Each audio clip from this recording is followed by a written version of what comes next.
헛맹세할 때가 굉장히 많습니다. 하나님 그것을 원치 않는다고 말씀하시는 거죠. 우리가 확신하고 맹세하는 수많은 약속들, 맹세가 약속입니다. 약속들이 전혀 이루어지지 않을 가능성이 많은데도 그렇게 막 한다는 거죠.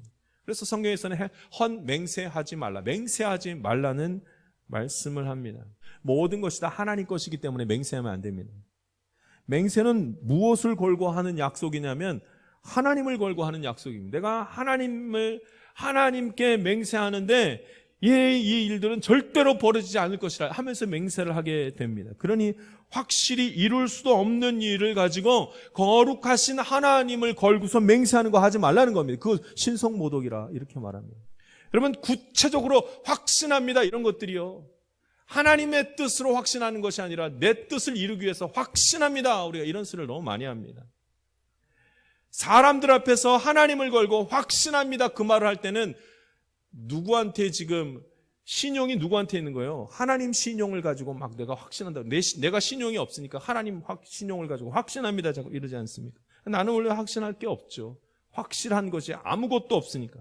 우리가 믿는 것은 구체적인 사건을 믿는 것이 아니라 하나님 자체를 믿는 그 믿음을 말씀하고 있습니다.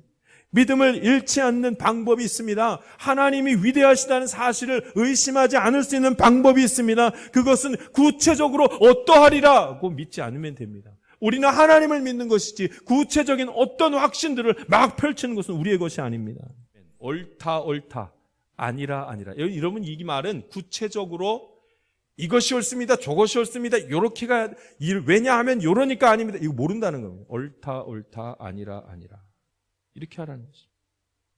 우리가 맹세하지 말아야 될 이유는, 맹세하게 되는 것은 모두 악에서부터 나는 것이라 그렇게 말씀하고 있어요. 왜 예수님께서 이 맹세에 대한 말씀을 이스라엘 백성들에게 주셨을까? 이유가 뭘까요? 신앙의 잘못된 확신 때문에 지금 이 맹세하지 말라는 얘기를 한 겁니다. 하나님을 확신하는 것이 아니라 자꾸 자기 자신을 확신하기 때문입니다. 나를 믿는 사람은 믿음이 없는 사람이죠.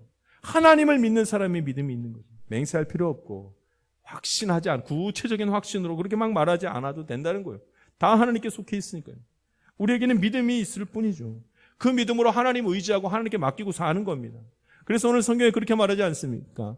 하늘도 하나님의 것이고 땅도 하나님의 발등상이고 성전도 그리스도의 몸인 것이고 나의 몸도 하나님이 창조하셨습니다. 다 하나님의 것인데 내가 나 피조물이 어떻게 확신하겠습니까? 창조주가 확실하십니다. 오늘 말씀 맹세하지 말라는 그 뜻입니다. 이제 우리는 믿음에 대한 정의를 오늘 말씀을 보면서 다시 할 수 있어야 됩니다.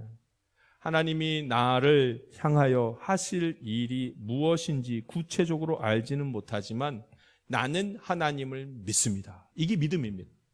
우리가 믿음 가지고 살아갈 때 나는 믿음이 있는 것을 확신합니다. 그 확신은 하나님에 대한 확신이지 내 구체적인 확신을 확신이라고 말하지 않는 것입니다.